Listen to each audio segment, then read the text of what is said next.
ሰላም፣ ይህ አዲስ አካዳሚ የዩቲዩብ ቻናል ነው።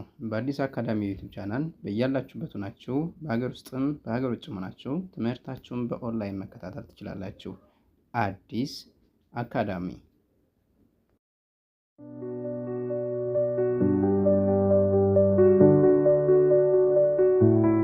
እሺ፣ ሰላም ቤተሰቦቼ እንዴት አላችሁ? በያላችሁበት ሰላማችሁ ይብዛልኝ። በሀገር ውስጥም በሀገር ውጭም ያላችሁ ውድ የቻናሌ ተከታዮች በዛሬው ዕለት ይዤላችሁ የቀረብኩት ቪዲዮ የአማርኛ ፊደላቶችን እንዴት በእንግሊዘኛ ቀየረን ማንበብ ሆነ መጻፍ እንዴት እንደምንችል በዛሬው ቪዲዮ ይዤላችሁ ቀርብ ያለው። ቪዲዮአችን ላይክ፣ ሼር እንዲሁም ሰብስክራይብ በማድረግ ለመላው ዓለም ተደራሽ እንዲሆንና በመላው ዓለም ያሉ መማር ያልቻሉ ማወቅ ያልቻሉ ነገር ግን ይህንን ሚስጥር ሳያውቁ በኦንላይን ትምህርታቸውን መከታተል እንደሚችሉ ለማንኛውም ተጠቃሚ እንድታደርሱ ስል ከወዲሁ አሳስባለሁ። ስለዚህ ይህንን ቪዲዮ የምንማማረው ከመጀመሪያው ነው። ከመሰረቱ ጀምረን ከሀ ጀምረን ሌሎችንም ሌተሮች እናያቸዋለን። እናንተ ቪዲዮውን ላይክ፣ ሼር እንዲሁም ሰብስክራይብ በማድረግ ለመላው ዓለም ተደራሽ እንዲሆን ስል ከወዲሁ አሳስባለሁ። በውስጥ መስመር ገብታችሁ መማር ለምትፈልጉ ደግሞ ቪዲዮ ላይ ባስቀመጥነው ስልካችን በኢሞ፣ በቴሌግራም፣ በዋትስአፕ እንዲሁም በሌሎች ሶሻል ሚዲያዎች ላይ በመደወል በኦንላይን ትምህርታችሁን መከታተል እንደምትችሉ ከወዲሁ ለማሳሰብ ፈልጋለሁ። ቀጥታ ወደ ትምህርቱ ሄዳለሁ። እሺ፣ ሀ ሁ ሂ ሃ ሄ ህ ሆ። እሺ እንግዲህ እዚህ ጋር ሀ የምንላት ፊደል ህ እና አ ከሚሉ ከሁለቱ የተነባቢና የአናባቢ ድምፅ ጥምር ውጤት ናት ማለት ነው። ኤች የሃ ተነባቢ ነች፣ የተነባቢ ፊደል ነች።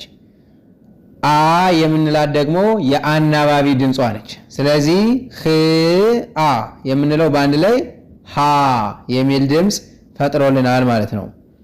ሁ ስንል ደግሞ ህ ኡ፣ ኤች ማለት ህ ነች፣ ዩ ደግሞ ኡ ነች። ስለዚህ ሁለቱ በአንድ ላይ ሲጣመር ሁ የሚል ድምፅ ይሰጠናል ማለት ነው። ሂ ስንል ህ ኢ፣ ኤች ህ የምንላት ድምፅ ውክል ሌተር ነች። አይ ደግሞ ኢ የምንላት ድምፅ ውክል ሌተር ነች ማለት ነው። ስለዚህ ህ ኢ ስንል ሂ የሚለው ድምፅ ይሰጠናል ማለት ነው።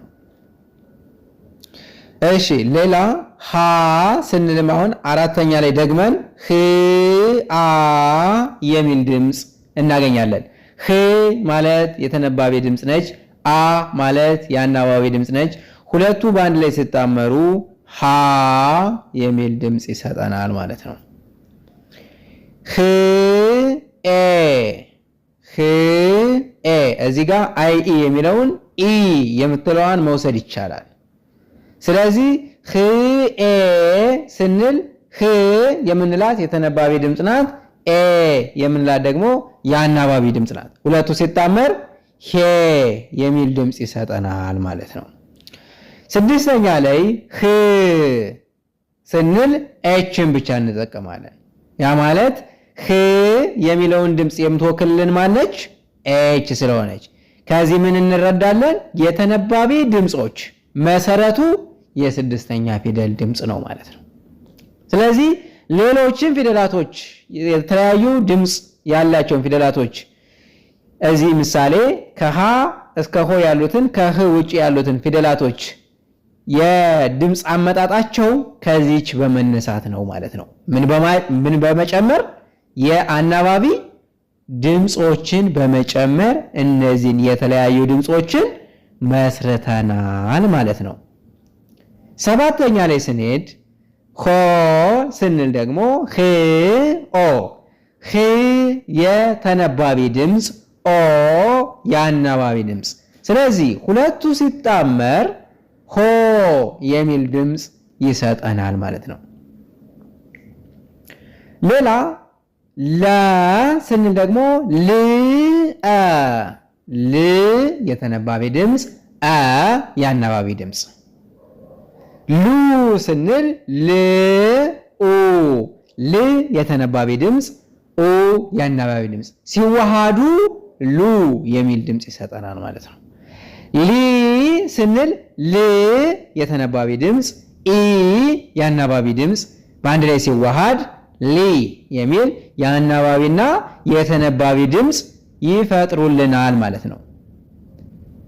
እዚህ ጋር የምትረዱት ነገር በዋናነት እያንዳንዱ የፊደላቶች ድምፅ በአማርኛም ሆነ በእንግሊዘኛ ልብ በሉ።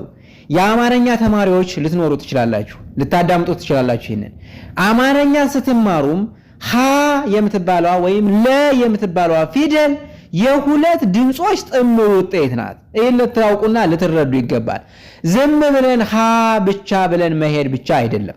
ነገር ግን ሀ የምትባለዋ ህ አ የሚባሉ ከሁለቱ የተነባቢና የአናባቢ ድምጾች ጥምር ውጤት መሆኗን ማወቅና መረዳት እንዲሁም መገንዘብ ይኖርብናል ማለት ነው። ልብ በሉ። እዚህ ጋር ላ ስንል ልና አ የሚል የሁለት የተነባቢና የአናባቢ ድምፅ ጥምር ውጤት እናገኛለን። ማን የሚለውን ድምፅ? ላ የሚለውን። ል ስንል ደግሞ ልኤ፣ ልኤ ከሚል የተነባቢና የአናባቢ ድምፅ እንጠቀማለን ማለት ነው። ል ስንል ያው ቅድም እንደነገርኳችሁ የስድስተኛ ፊደላቶች ድምጾች የድምፁ ሁሉ መሰረቶች ናቸው። የተነባቢ ድምጾች መሰረቶች ናቸው። ስለዚህ ይቺ ላይ ሌላ የአናባቢ ድምፅ በመጨመር ነው ላ፣ ሌ፣ ሉ፣ ለ፣ ሎ የሚል ድምጾችን የፈጠርነን። ል ከሚለው ወይንም ህ ከሚለው ወይም ም ከሚለው ፊደል ላይ የፊደል ድምፅ ላይ እነዚህን የአናባቢ ድምጾችን በመጨመር ነው። እነዚህ የአናባቢ ድምጾች እነማን ናቸው? አ፣ ኡ፣ ኢ፣ አ፣ ኤ እና ኦ ናቸው። እነዚህ በእንግሊዘኛ የተወከሉ ፊደሎች እነማን ናቸው? ኢ፣ ኡ፣ አ፣ ኤ፣ ኦ የምንላቸው የትኞቹ ናቸው ካላችሁ ኢ፣ ዩ፣ አይ፣ ኤ እና ኦ ናቸው። ስለዚህ እዚህ ጋር ኤንም አልተጠቀምንም፣ ኢንም አልተጠቀምንም፣ ኦንም አልተጠቀምንም፣ ዩንም አልተጠቀምንም። ስለዚህ ል የምትለዋ ፒውር ንጹሃ ድምጿን ከዚህ ጋር እናገኛለን። ሌላ መ ስንል ደግሞ ም የተነባቢ ድምፅ፣ አ የአናባቢ ድምፅ የሁለቱ ጥምር ውጤት መ የሚል ድምፅ ይኖረዋል ማለት ነው። ሙ ስንል ደግሞ ም ኡ የሚል የተነባቢና የአናባቢ ድምፅ ጥምር ውጤት ሙ የሚለውን ድምፅ ይሰጠናል። ይህ ሙ የምንለው ድምፅ የሚሰማን ከአንደበታችን የምናስወጣው ይህ ድምፅ የተነባቢና የአናባቢን ድምፅ በአንድ ላይ በማዋሃድ አንድ አድርገነው ነው ሙ የሚል ድምፅ ያወጣል። ሚ ስንልም በተመሳሳይ ም የተነባቢ፣ ኢ የአናባቢ። ማ ስንል ም የተነባቢ፣ አ የአናባቢ። ሁለቱ ሲዋሃድ ማ ይላል። መጀመሪያ ላይ ም የሚል የሚሰማን ድምፅ ይመስለናል። መጨረሻ ላይ አ የሚል የታፈነ የታመቀ እወጣለሁ የሚል ነገር ግን ለይቶ የማይወጣ ድምፅ አ የሚል ድምፅ ይሰማናል። ማን ስንል? ማ ስንል። ልብ በሉ። ሜ ስንል ደግሞ ወደ መጨረሻ ላይ ኤ የሚል ድምፅ ይሰማናል። ይህ ኤ የሚለው ድምፅ የምን ድምፅ ነው? የአናባቢ ድምፅ ነው ማለት ነው። ስለዚህ ም ኤ እንላለን። ም ማለት የተነባቢ ድምፅ ነው። የአናባቢው ድምፅ ደግሞ ኤ ይሆናል። ምኤ የምንለው ሁለቱ ድምፆች በአንድ ላይ ሲዋሃዱ ሜ የሚል ድምፅ ይሰጡናል ማለት ነው። ም ስንል ራሷ የተነባቢዋን ድምፅ ስለሆነ የአናባቢ ድምፅ አንጠቀምም፣ ም እንላለን። ሞ ስንል ም ኦ ም ኦ እንላለን። ም የተነባቢ ነች፣ ኦ የአናባቢ ነች። ልብ በሉ። እያንዳንዱ የፊደላት ድምፅ ፊደላቶቹ የተቀመጡልን የድምጾቻችን ውክል ሆነው ሊያገለግሉን እንጂ ሌላ ምንም አይነት አገልግሎት እንደሌላቸው ልትገነዘቡ ይገባል። ስለዚህ የተነባቢና የአናባቢ ድምጾች ጥምር ውጤት እዚህ ጋር የምናያቸውን ድምጾቻቸውን ወክለውልናል ማለት ነው። ወክለውልናል። እንግዲህ በአጠቃላይ ፊደላቶቹን ሙሉ ቪዲዮ እሰራላችኋለሁ። ለዛሬ ቪዲዮ ግን ከዚሁ ጋር ይበቃናል። እናንተ ሐሳብ፣ አስተያየት እንዲሁም ጥያቄ ካላችሁ ኮሜንት ሴክሽን ላይ አስቀምጡልኝ። ለዛሬው ትምህርታችን እንዲሁም ቪዲዮአችን ከዚህ ላይ እናጠናቅቃለን። መልካም ጊዜ